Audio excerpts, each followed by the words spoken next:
I came home a day early from a medical workshop and found 99 people at my house under a banner that said, "Family means forever."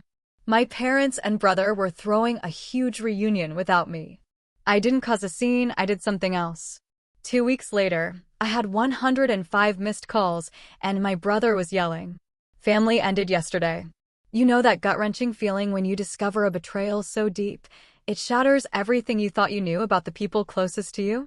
That's exactly what hit me the day I came home early from a work trip, expecting peace, and instead walked into a nightmare disguised as a family reunion. My name is Rachel Carter, I'm 29, and I never imagined that cutting a work trip short would completely redefine my life. After 3 absolutely exhausting days at a medical workshop in Chicago, all I wanted was the glorious comfort of my own bed. What I found instead was dozens of cars lining my quiet suburban street, and my house, it was absolutely packed with strangers. Well, not exactly strangers. They were 99 relatives I barely knew, celebrating under a giant banner that mockingly read, "Family means forever." The irony, believe me, was not lost on me. Trust me, what happened next will show you exactly why blood isn't always thicker than water. But first, let me rewind a bit so you understand why seeing my own home overflowing with these people felt like a literal punch to the gut. For the past 7 years, I've poured my entire soul into medical research, specifically working on targeted cancer treatments that could honestly revolutionize how we approach aggressive lymphomas. My team at Boston Medical Research Institute has been pushing boundaries, and this workshop in Chicago? It was a massive milestone. I was there, presenting our preliminary findings to some of the top oncologists in the entire country. My family, though? They never got it. Never understood my passion. Why waste time on all that schooling when you could start a real career? My mother, Diana, would often say, somehow making medical research sound less valid than my brother Kevin's job selling insurance. Don't get me wrong, every career has value, but their dismissal of my dream started long, long before college. Growing up in our modest suburban home just outside Boston, it became painfully clear early on that Kevin was the golden child. When I brought home straight A's, my report card would get a quick glance, then be stuck on the refrigerator without much fuss. But when Kevin brought home B's and C's, my parents would throw a celebration dinner. He worked so hard, they'd gush, while my achievements were simply expected. This pattern, this relentless comparison, continued through high school. Kevin's baseball games were mandatory family events. My debate team championships? Attended only if absolutely nothing else was going on. My father, James, was a little different.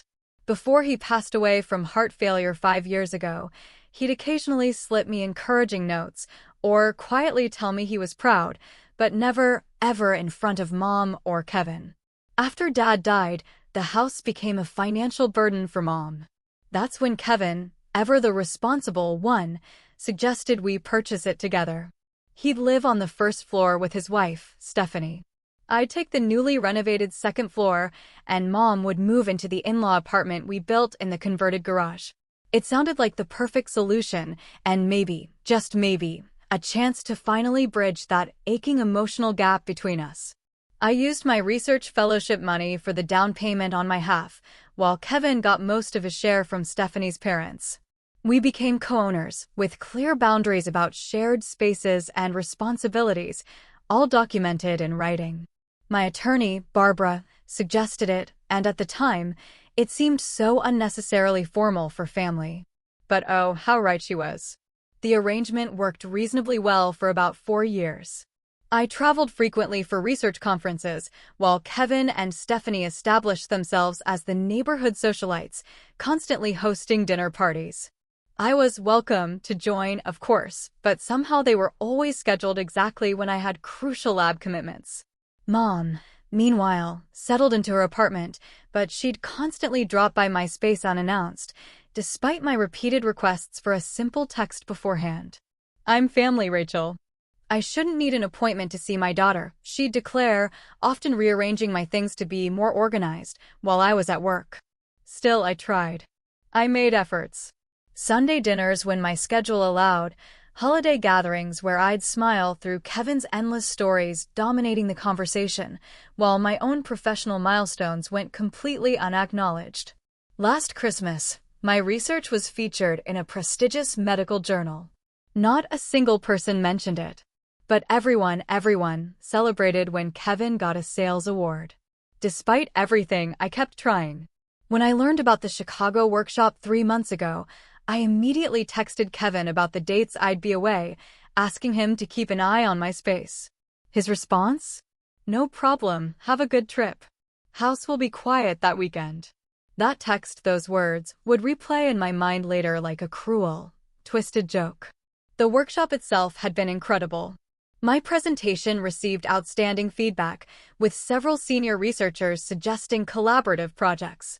Dr. Winters, one of the most respected oncologists in the field, had personally invited me to discuss potential applications of my work. I cut our meeting short, declining dinner to catch an earlier flight home, eager to decompress before the weekend. I had even picked up small gifts for everyone: a Chicago snow globe for Mom's collection, craft beer from a famous local brewery for Kevin, and chocolate truffles for Stephanie. I thought maybe, just maybe, we could all celebrate my success together for once. How utterly naive I was.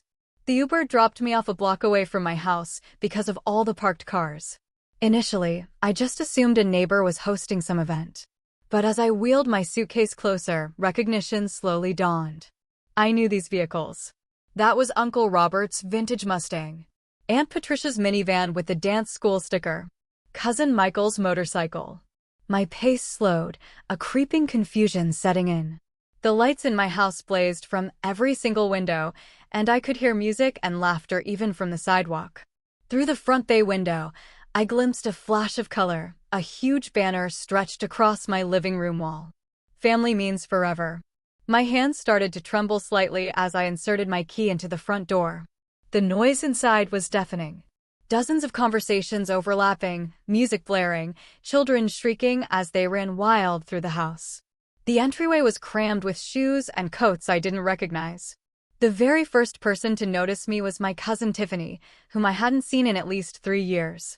She froze mid-sentence, wine glass halfway to her lips. "Rachel."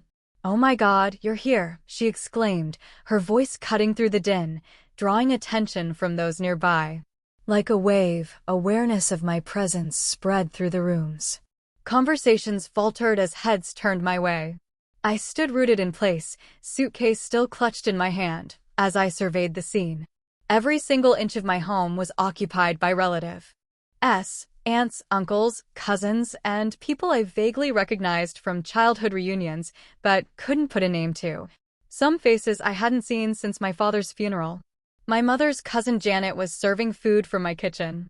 Children I'd never met were playing video games on my television. Someone had moved my cherished research books from the coffee table to make room for photo albums and snack trays. Through the shifting crowd, I spotted my mother, holding court in the dining room, gesturing animatedly to a group of older relatives. Her laugh cut off abruptly when our eyes met across the room. For a split second, pure, unadulterated surprise registered on her face before she quickly composed herself. Kevin emerged from the kitchen carrying a tray of drinks. When he saw me, he nearly dropped it. His wife, Stephanie, appeared beside him, whispering something in his ear that made his face flush red. The house had been completely transformed. Family photos, strangely, covered the walls, most featuring Kevin, my parents, or extended family groupings where I was conspicuously absent. A slideshow played on someone's laptop, displaying vacation images I'd never seen. A Carter family tree poster had been meticulously created and mounted on foam board, with certain branches highlighted in gold. "Rachel," my mother finally approached, arms outstretched for a hug that felt utterly mechanical. "What are you doing home today? We thought you were coming back tomorrow." I felt dozens of eyes on us as I responded, my voice steady despite the earthquake happening inside me. The workshop ended early. I caught an earlier flight. Kevin appeared at Mom's side, his smile not quite reaching his eyes. "Great to see you, sis. So glad. We decided to have a little family gathering." "A little gathering?" I gestured at the crowd filling every single room of our house. There must be 100 people here. 99, actually, Stephanie chimed in with a proud smile. We've been planning the Carter-Wilson family reunion for months. Everyone's here, even great Aunt Edith came all the way from Florida. The word months echoed in my head. Months of planning, yet somehow no one, not a single soul, thought to mention it to me. An elderly woman I recognized as my father's aunt approached, squinting at me. Is this James's girl? My goodness, I hardly recognized you. Last time I saw you, you were in high school. Hello, Aunt Edith, I managed. It's been a long time. Your brother has been such a wonderful host, she continued, completely oblivious, giving us the grand tour of the house, showing us all the improvements you've made since your father passed. He said you're rarely home because of work. I felt a muscle twitch in my jaw. Is that so? As I moved through the crowd, more revelations emerged, each one a fresh stab. My cousin Ryan mentioned booking his flight 6 months ago. Uncle Paul thanked me for letting everyone use my space, something I had never agreed to. Aunt Carol commented on how she'd enjoyed staying in my lovely bedroom the past 3 days. My bedroom. Someone had been sleeping in my bed. I excused myself, my stomach churning, and climbed the stairs to my second-floor apartment. The door was unlocked. Inside, my private space had been completely, utterly invaded. Air mattresses covered my office floor. Suitcases were stacked in corners. My bed was rumpled with unfamiliar sheets. Personal items had been moved, tucked away. Someone had taped children's artwork directly over my framed research certificates. I stood in the center of my violated space, breathing deeply, trying desperately to maintain composure. Through the floor, I could hear the party continuing below, the celebration I hadn't been invited to in my own home. My phone chimed with a text from Madison. How was the flight? Did you make it home okay? I stared at her message, my closest friend completely unaware of the surreal, infuriating scenario unfolding around me. Before I could respond, Kevin appeared in my doorway. Hey, he said softly, closing the door behind him. Can we talk? The conversation that followed, I knew, would change everything. Kevin's discomfort was palpable as he shifted his weight from one foot to another in my bedroom doorway. I sat on the edge of my bed, a bed that smelled distinctly of unfamiliar perfume, and waited. Look, Rachel, I can explain, he started, running a hand through his hair. This reunion has been in the works for a while, and we thought, we. Who exactly is we? I interrupted, my voice sharp. Mom, Stephanie, and me, he admitted, and some of the aunts helped coordinate. I remained silent, forcing him to fill the uncomfortable void. It started small, he rushed on, his explanation coming out rehearsed, as if he'd been preparing it for days. Just talking about getting a local family together. Then Aunt Patricia suggested inviting the Florida relatives, and it just snowballed from there. We figured with your workshop in Chicago, the timing worked out perfectly. Perfectly for what, Kevin? I shot back, my voice rising. Perfectly for using my home without my knowledge? For moving my belongings? For letting strangers sleep in my bed? They're not strangers, they're family, he corrected, his tone taking on that familiar, condescending edge. And it's not just your home, it's our home. I co-own this place too, remember. My apartment is my private space. I countered, standing up. We agreed on that when we bought the house. The door opened, and my mother entered without knocking, Stephanie hovering defensively behind her. What's going on up here? Mom asked, though her posture suggested she already knew. We have guests downstairs wondering where their hosts went. I was just asking Kevin why no one thought to inform me about this reunion happening in my home, I said evenly, trying to keep my voice calm. Mom waved her hand dismissively. It was a last-minute decision. We knew you were busy with your work thing. Last minute. I raised an eyebrow. People booked flights 6 months ago. Cousin Ryan told me he's been looking forward to this since Christmas. A flash of irritation crossed my mother's face. Well, we didn't want to bother you with the details. You're always so wrapped up in your research. Besides, we thought you were coming home tomorrow because Kevin told me to book my return flight for Saturday. I said, turning sharply to my brother. You specifically said nothing was happening at the house this weekend. Kevin had the decency to look uncomfortable. I might have gotten the dates mixed up. For an event you've been planning for months? I challenged, my voice dripping with disbelief. Stephanie stepped forward, arms crossed. We didn't think you'd want to participate anyway. You always work through family gatherings, typing away on your laptop or taking calls. So rather than invite me and let me decide, I said, the pieces of the puzzle clicking into place, you deliberately scheduled it when I'd be away and lied about the dates? Were you hoping I wouldn't find out at all? Of course not, Kevin said quickly. We were going to clean everything up before you got back. Including the people sleeping in my bedroom? The strangers using my bathroom? Going through my things. They're elderly relatives who can't handle stairs, Mom interjected, her voice sharp. We had to put them somewhere comfortable. I stood up, needing to create physical distance. Why wasn't I told about any of this? An email, a text, anything. The three of them exchanged glances that confirmed what I already suspected. My exclusion had been absolutely deliberate. You're taking this too personally, Mom finally said, sighing. It's not like you participate in family events anyway. You're always working. And you've never seemed interested in the extended family, Kevin added. When was the last time you called Aunt Carol or visited Cousin Jennifer's new baby? The hypocrisy was staggering. Maybe because I've never been included in family communication. I shot back. I didn't even know Jennifer was pregnant. A knock at the door interrupted us. My cousin Matthew poked his head in. Sorry to interrupt, but people are asking about dinner timing. We'll be right down. Stephanie responded with a bright, fake smile that vanished the moment he closed the door. I moved to my dresser, finding drawers partially open, contents rearranged. Who's been going through my things? No one's going through anything, Mom said defensively. We just needed to make space. Your things are fine. As if on cue, a crash sounded from my bathroom, followed by a child's oops. I rushed in to find a young boy I'd never met standing amid shattered glass, my grandmother's antique perfume bottles, which had been on my shelves. I was just looking, the boy said, wide-eyed. I turned back to Kevin, Mom, and Stephanie. This is unacceptable. It's just stuff, Rachel, Mom sighed, rolling her eyes. Family is what matters. I laughed, though there was no humor in it, only raw disbelief. Family? Is that what this is? I walked to my closet, finding it partially filled with strangers' luggage. Behind me, Kevin cleared his throat. While we're talking, he began, his voice strangely calm. Stephanie and I were thinking, since you're hardly ever here anyway, maybe you'd consider selling your half of the house to us.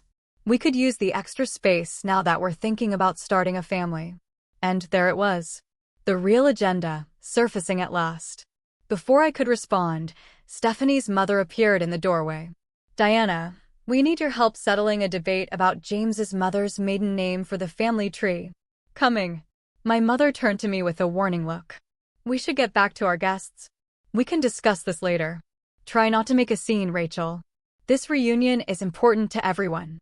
As they filed out, I noticed a manila folder poking out from under the guests' luggage in my closet. Pulling it out, I discovered it contained financial documents from Kevin's desk, papers showing multiple mortgage refinancing attempts, credit card statements with alarming balances, and a letter regarding denied loan applications. Pieces of a puzzle I hadn't even known I was solving suddenly fell into place. The reunion.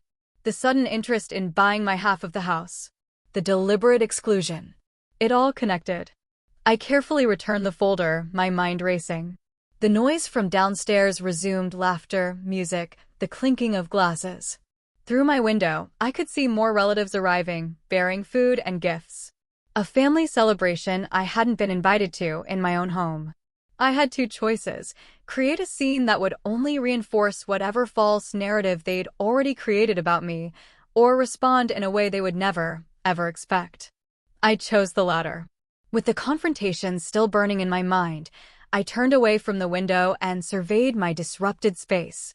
The sweet, powdery scent of my grandmother's shattered perfume bottles hung in the air, a family heirloom now reduced to glass shards on my bathroom floor. I opened my closet again and pulled out a small weekend bag, methodically packing essentials, clothes for a few days, toiletries, my laptop, and important documents. As I worked, I used my phone to take photos of my space, the state of my bedroom, the air mattresses covering my office floor, the rearranged furniture, and the broken items in the bathroom. I documented everything meticulously, date and timestamping the images. A soft knock interrupted my inventory. I opened the door to find Aunt Grace, my father's older sister, and one of the few relatives I'd actually stayed in contact with over the years. At 78, she stood straight-backed and clear-eyed, offering a sympathetic smile. "I thought I might find you up here," she said, her voice low. "May I come in?" I stepped aside, allowing her into the chaos of my invaded space. "I want you to know, I had no idea you weren't informed about this reunion," she said, settling carefully on the edge of my bed. "When Diana and Kevin were sending out invitations, I specifically asked if you were involved in the planning. They assured me you were too busy but had given your blessing." I shook my head, continuing to pack. "This is the first I've heard of it." Aunt Grace sighed deeply. "I suspected as much when I saw your face downstairs. Your father would be livid about this." The mention of my dad brought a tightness to my throat. "They've been sleeping in my bed, Aunt Grace. Going through my things. Kevin just asked if I'd sell him my half of the house." Her eyebrows shot up. "Did he now? Interesting timing." "What do you mean?" She glanced toward the door, then lowered her voice. "I overheard Kevin and Stephanie talking with their financial advisor last night in the kitchen. I didn't mean to eavesdrop, but old ears work better than people expect. They've overextended themselves, Rachel. Something about investment properties that aren't performing and credit card debt." This confirmed exactly what the documents I'd found suggested. "So this whole reunion. I can't say for certain it's connected," Aunt Grace said carefully, "but it does seem convenient that they're suddenly hosting a massive family event, positioning themselves as the generous hosts and caretakers of the Carter legacy, right before asking you to give up your claim to the property." I zipped my bag closed, a plan crystallizing in my mind. "I need to step away and think clearly. Would you do me a favor and not mention to anyone that I've packed a bag?" Aunt Grace nodded, then reached into her pocket and pulled out a small velvet pouch. "I brought this for you. It was meant to be a surprise during the family gift exchange tomorrow, but I think you should have it now." Inside was a delicate gold locket. When I opened it, I found a tiny photograph of my father and me at my medical school graduation, his face beaming with pride. "He mailed me this photo the day after your graduation," Aunt Grace explained. "Said it was the proudest day of his life, watching you accept your diploma. He knew you'd go on to do important things." Tears threatened, but I blinked them back. "Thank you." As Aunt Grace stood to leave, she paused. "Whatever you decide to do, remember that your father saw your worth, even when others in this family failed to. Don't let them diminish that." After she left, I finished my preparations and practiced calm. I could hear the party escalating downstairs. Someone had even started karaoke in the living room. Through my window, I watched as more relatives arrived, bearing casserole dishes and overnight bags. A family celebration I hadn't been invited to in my own home. I sent a text to Madison. "Family emergency. Need a friend tonight. Can I call you?" Her response was immediate, "Of course." "What's happening?" Rather than explain via text, I took a final look around my space, then shouldered my bag and made my way downstairs. I navigated through clusters of relatives. Most were too engaged in conversations to notice me, though a few nodded or waved vaguely in my direction. In the kitchen, I found Kevin's wife, Stephanie, directing a team of aunts in dinner preparation, using my specialty cookware I'd specifically asked no one to touch. "Rachel, there you are," she said with manufactured brightness. "We're just getting dinner organized. Would you mind grabbing more folding chairs from the basement?" "Actually, I have some urgent work emails to handle," I replied, keeping my voice neutral. "I'll be stepping out for a bit." Her relief was poorly disguised. "Oh, sure, don't worry about anything here. We've got it all under control." As I headed for the door, I overheard my cousin Thomas asking Kevin about property values in the neighborhood. Kevin's response made me pause. "Fantastic investment opportunity," he was saying, his voice confident. "Once the paperwork goes through, we'll have the entire house and can finally renovate the second floor the way we've always wanted." The confidence in his tone suggested he considered my agreement to sell a foregone conclusion. I slipped out the front door unnoticed, the sounds of my family celebration fading as I walked to my car. As I drove away, I called Madison, who listened in shocked silence to my explanation. "Stay with us tonight," she insisted.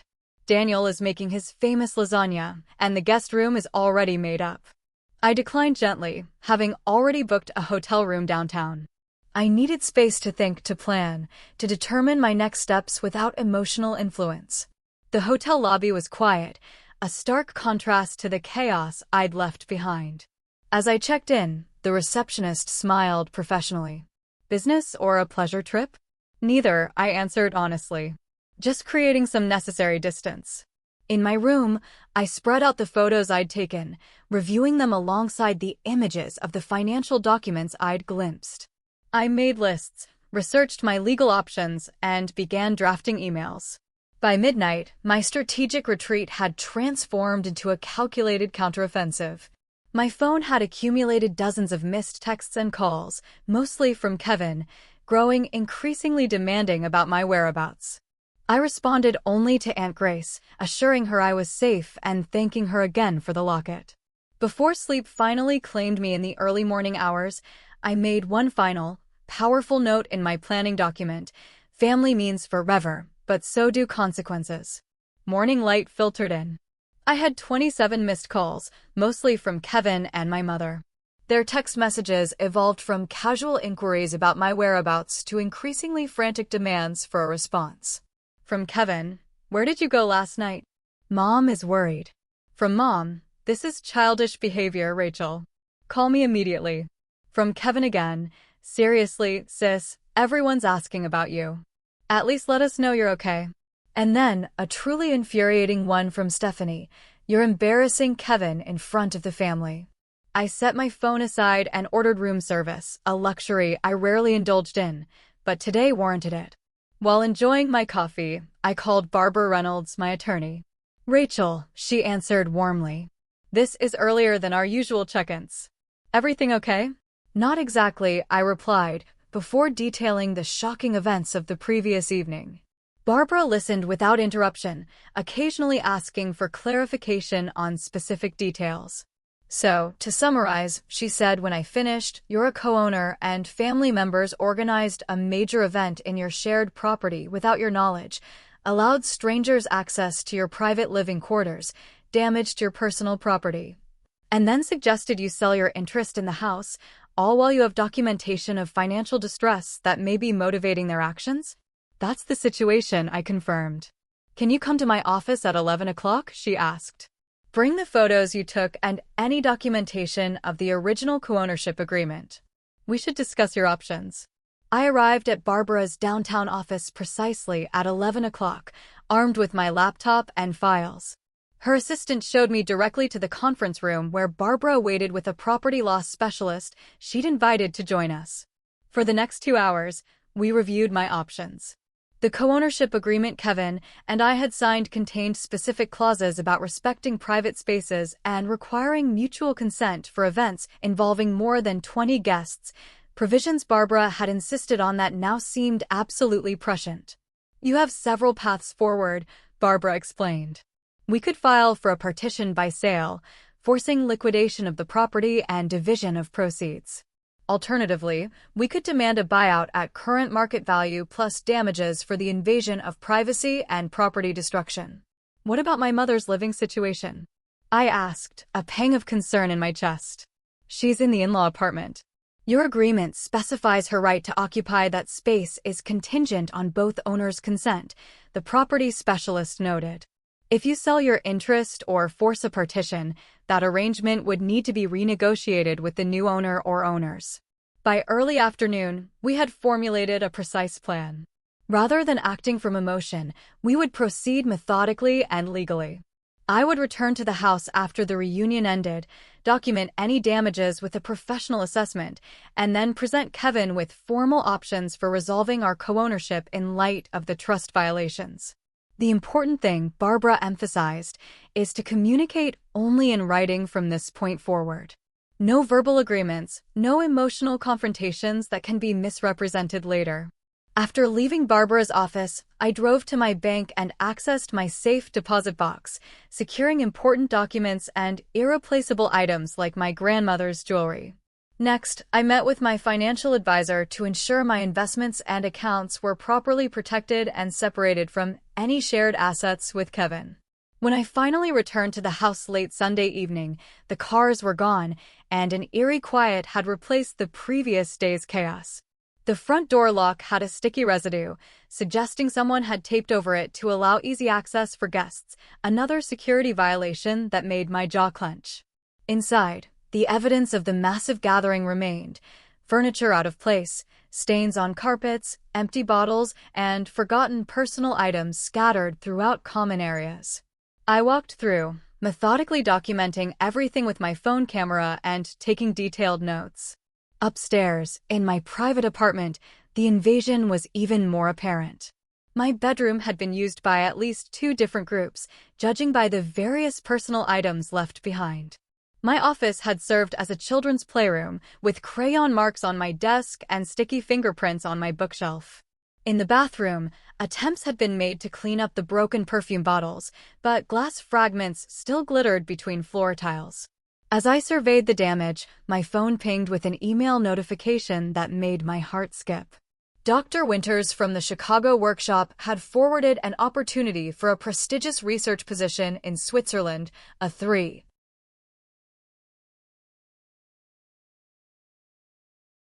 It personalizes the situation. We also prepared a formal notice about the property damage, with repair costs to be deducted from any shared maintenance fund before accounting for rental income. Additionally, Barbara drafted an agreement regarding my mother's living arrangement, ensuring her housing security while clarifying boundaries. Send these by certified mail, Barbara advised. It establishes a paper trail and signals you're serious about enforcing your rights. Over the next several days, I methodically prepared for my potential move. I researched visa requirements for Switzerland, initiated the process with human resources at my current institution for a possible leave of absence, and began sorting my belongings into categories: take, store, or sell. Throughout this period, the barrage of messages from Kevin and my mother continued. Kevin oscillated between anger and clumsy attempts at reconciliation. "You're overreacting. We can talk this out. Is this really worth destroying our family over? Fine, ignore me. Your attorney can talk to mine." And then, the guilt trips. "Please, Rachel, Mom's blood pressure is through the roof because of this stress." My mother's messages were predictably manipulative. "I raised you better than this. Your father would be so disappointed in how you're treating family. I'm not feeling well. The doctor says it's stress-related. Is that what you want? Kevin and Stephanie might lose everything because of your selfishness." I maintained my commitment to responding only in writing and only to substantive issues, ignoring the emotional manipulation. When my mother claimed a health crisis, I sent a brief email. "I'm sorry to hear you're unwell. I've sent information about your medical options under your current insurance plan. Please keep me updated on your condition." The property management inspection went smoothly. Miss Collins was thorough and professional, documenting the current state of my space and identifying areas needing repair from the reunion damage. She seemed unimpressed when Kevin arrived home unexpectedly during the inspection. "Who's this?" he demanded, watching as she photographed water damage on my ceiling. "I'm Jennifer Collins from Elite Property Management," she replied calmly. "Dr. Carter has engaged our services to prepare her space for rental management." Kevin's face went through a fascinating transition, from confusion to comprehension to utter alarm. "Rental? What rental? Rachel, you can't rent out your portion of the house." "Actually, she can," Miss Collins interjected before I could respond. "The co-ownership agreement explicitly permits either owner to rent their portion, provided proper management is in place. We'll be handling all aspects of the tenancy to ensure minimal disruption to the property." Kevin followed us through the remainder of the inspection, peppering me with questions that I either directed to Miss Collins or answered with brief, factual responses. When he realized I wouldn't engage in an emotional confrontation, he retreated to call my mother, who predictably appeared at the house 30 minutes later. I was in my office packing books when she entered without knocking, despite the new lock. She must have convinced Kevin to use his emergency key. "This has gone far enough," she announced. "You're tearing this family apart over nothing." I continued packing, my voice steady. "I'm exercising my legal rights regarding property I co-own. There's nothing personal about it." "Nothing personal?" she sputtered. "You're bringing strangers into our home. You're sending legal notices to your own brother. You're threatening the roof over my head." I set down the book I was holding and finally faced her directly. "The legal notices wouldn't be necessary if my privacy and property had been respected. As for your living arrangement, the documents explicitly state your housing is secure as long as you respect the boundaries established." "Boundaries? We're family. We shouldn't need formal agreements and legal papers between us." "The reunion proved exactly why we do," I countered. "Now, if you'll excuse me, I have a call with Switzerland in 20 minutes. Her expression shifted. "Switzerland? What are you talking about?" For the first time since discovering the reunion, I allowed myself a small, tight smile.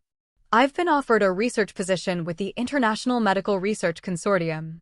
3 years in Geneva, with the possibility of extension." The news hit her like a physical blow. "You're moving to Switzerland? Just like that? What about your job here? What about this house? What about your family?" "My current institution is supportive of the opportunity. The house will be managed professionally in my absence.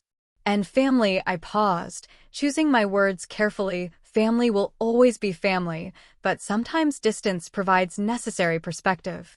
She left in tears, and I felt a momentary twinge of guilt that instantly dissolved when I received a text from Kevin an hour later.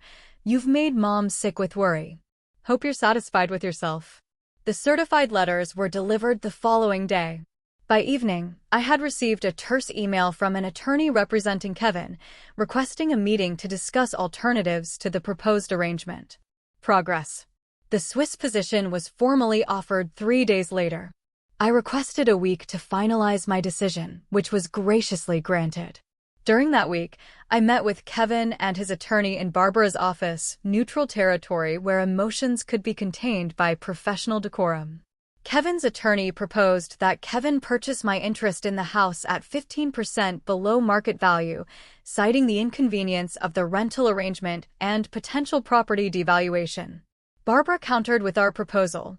Either Kevin purchased my share at full market value plus damages, or accept the management company arrangement with clear terms regarding tenant selection and common area usage.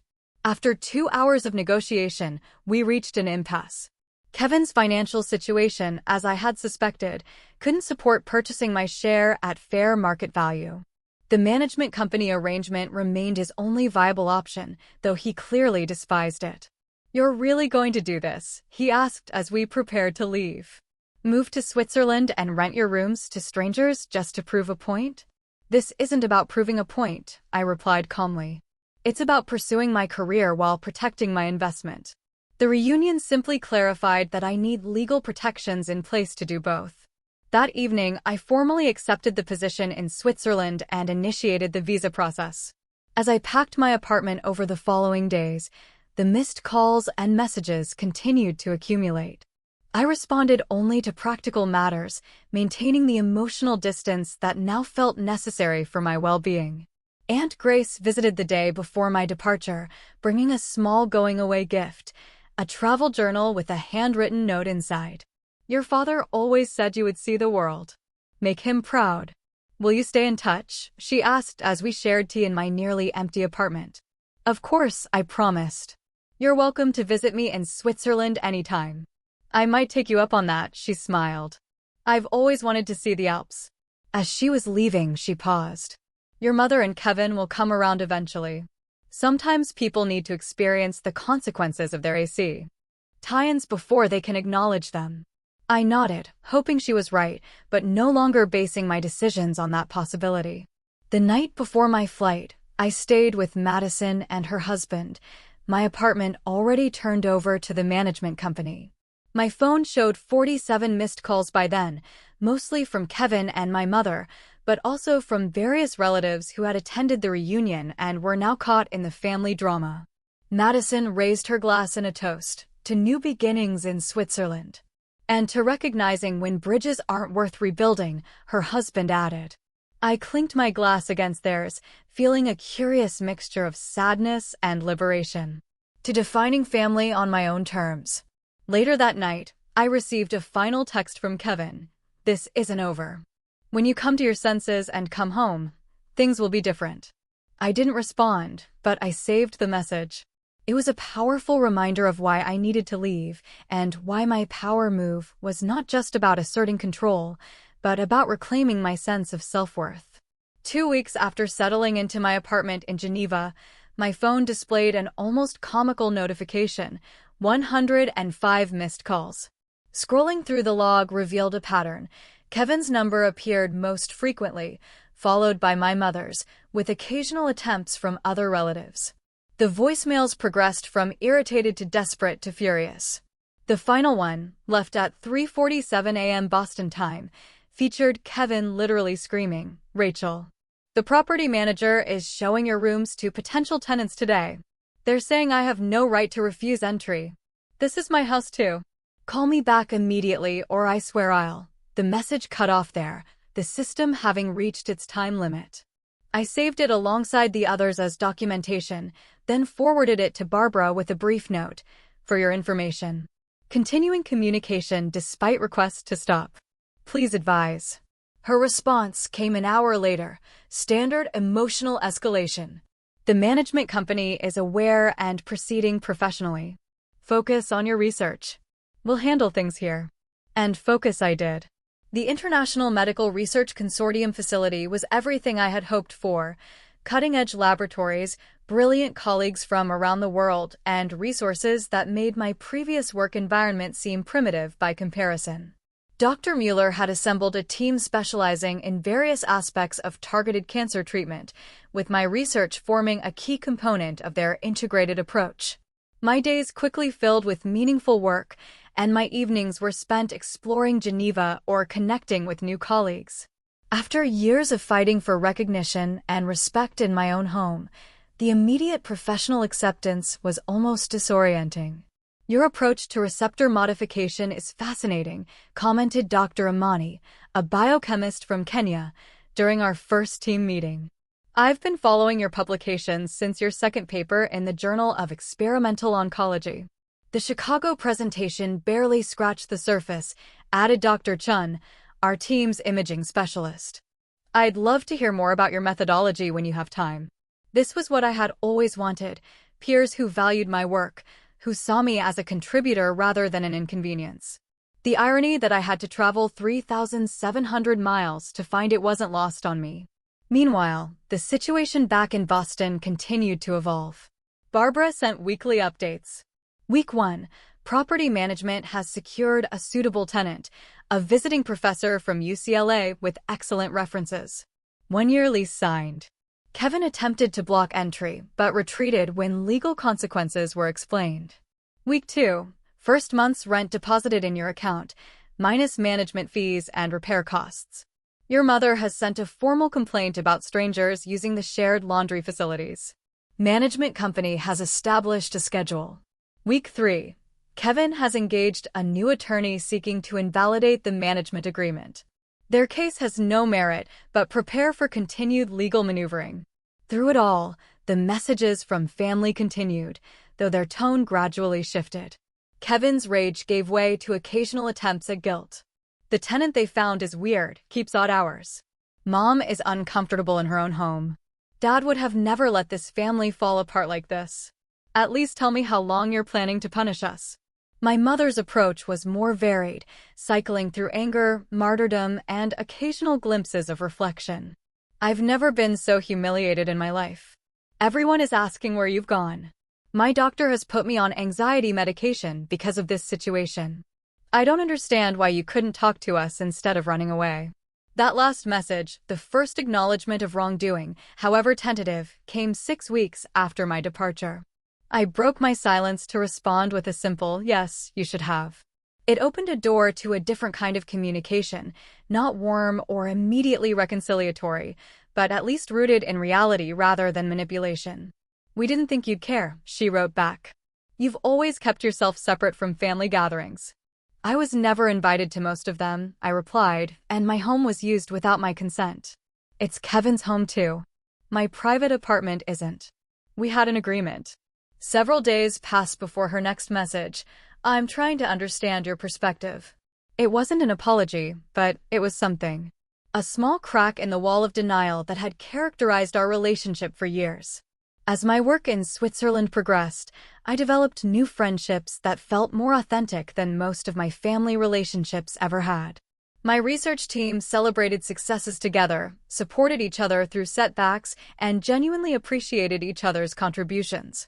We shared meals, explored the city, and gradually formed connections that had nothing to do with obligation or shared DNA.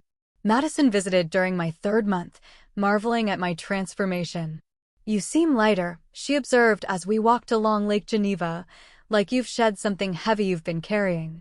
Expectations, maybe, I suggested. The weight of trying to belong somewhere I was never truly wanted. She nodded thoughtfully.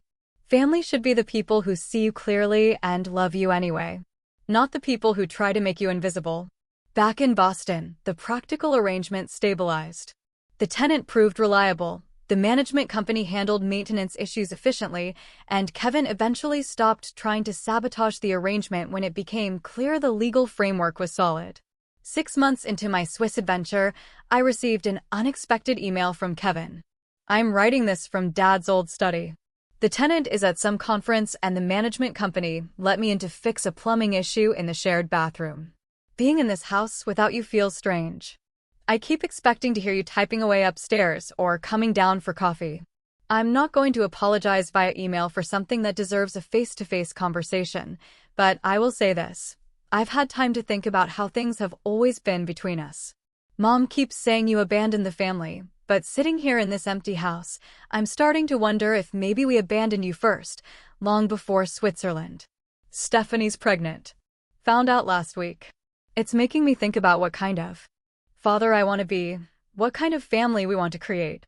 I don't have answers yet, but I'm asking questions I probably should have asked years ago. Anyway, your research made the news here. Something about clinical trials showing promise. Mom cut out the article. I think she's got it on the refrigerator, though she denies it when I mention it. Kevin. I read the email several times, unsure how to respond or even how to feel. It wasn't the groveling apology part of me had fantasized about in darker moments, but there was an authenticity to it that suggested real reflection. After waiting a day to process, I replied, "Congratulations on the baby. That's significant news. The clinical trials are preliminary but promising. We're seeing tumor reduction in 78% of cases with minimal side effects compared to traditional approaches. It's early, but it could change how we approach certain aggressive cancers. I'm not ready to pretend everything is fine between us, but I appreciate your email. The house was always more your dream than mine. My work is my home now, and for the first time, I'm surrounded by people who value what I contribute. Tell Mom I'm glad she kept the article. Rachel." Our communication continued sporadically after that. Not warm family chats, but civil exchanges that acknowledged our shared history without sugarcoating the broken parts. Kevin sent ultrasound pictures. I sent links to published research papers. Mom occasionally added brief notes to Kevin's emails, gradually finding her own voice in our new dynamic. As my 1-year anniversary in Switzerland approached, Barbara forwarded a formal offer from Kevin. He wanted to buy my share of the house at full market value, having secured financing through Stephanie's parents and a new mortgage. Your decision, Barbara noted. The management arrangement is working well, but this would give you a clean break if that's what you want. I discussed it with my new friends over dinner that evening, something I would never have done before, making important decisions without seeking external perspective. What would selling mean to you? Asked Lucia, a neurologist from Brazil who had become a close friend. Financial security, I replied, and freedom from an arrangement that still requires some emotional energy to maintain. But, prompted Dr. Amani, now both colleague and confidant, it feels like erasing yourself from the family narrative entirely, no? Like confirming I never really belonged there, I admitted. Or, suggested Mark, a Swiss researcher whose family had lived in Geneva for generations. Perhaps it's recognizing that your story continues elsewhere, and that's perfectly valid. After careful consideration, I accepted Kevin's offer with specific conditions. A portion of the proceeds would create a medical research scholarship in my father's name, and my mother's living arrangement would be legally protected for her lifetime. The paperwork was finalized without drama, the funds transferred cleanly. My connection to the physical structure that had never quite felt like home was severed, but something else remained, a tenuous thread of family connection, rebuilt on more honest terms. A year and a half after my dramatic departure, I returned to Boston for a conference. I arranged to meet Kevin, Stephanie, and their 2-month-old daughter, Emily, for dinner. My mother joined us, looking older, but somehow softer than I remembered. The conversation was awkward at times, with carefully avoided topics and occasional tense silences. But when Kevin handed me his daughter to hold, her tiny fingers wrapping around mine, I felt an unexpected surge of connection. "She has Dad's eyes," I observed quietly. Mom nodded, her own eyes glistening. "James would have adored her. And he would have been so proud of your research. The article said your treatment approach could save thousands of lives," Kevin added. If the expanded trials confirm our initial results, I qualified, though I couldn't help but feel warmed by the acknowledgement. Later, as we prepared to leave the restaurant, Mom hesitated before asking, "Will you visit again before returning to Switzerland?" "I have meetings for the next 3 days," I explained, "but perhaps breakfast before my flight on Sunday?" The relief on her face was evident. "I'd like that." We didn't hug goodbye, we weren't there yet. But there was a moment of eye contact, of mutual recognition, that felt more authentic than any forced physical affection would have. Back in my hotel room, I reflected on how far I'd come from that shocking moment of discovery under the "Family Means Forever" banner. The pain hadn't disappeared entirely, but it had transformed into something more complex, a hard-won wisdom about boundaries, self-worth, and the courage to define family on my own terms. My phone chimed with a message from Lucia. "How was the family dinner? Survival or revival?" I smiled as I typed my response, a little of both. Some bridges can't be fully rebuilt, but maybe we're creating something different instead. Something based on who we are now, not who we pretended to be before. The next morning, I woke to an email notification. My research team in Switzerland had received approval for expanded clinical trials. Real people would soon benefit from work that might never have happened if I hadn't found the courage to leave. "Family means forever," the banner had proclaimed. Perhaps that was true, but not in the way my mother and brother had intended. The bonds of family, both those we're born into and those we choose, shape us forever, for better or worse. The difference is whether we allow those bonds to become chains or strengthen us as we forge our own paths. As I prepare for my final day in Boston before returning to my new home in Switzerland, I wonder, have you ever had to redefine what family means to you? Has anyone else discovered that sometimes the hardest boundaries to set are with the people who should love us most? Sometimes, the bravest thing we can do is walk away from what hurts us, especially when it comes wrapped in the guise of family. Thank you for listening to my story, and remember, you deserve to be seen, valued, and respected, no matter what any banner says.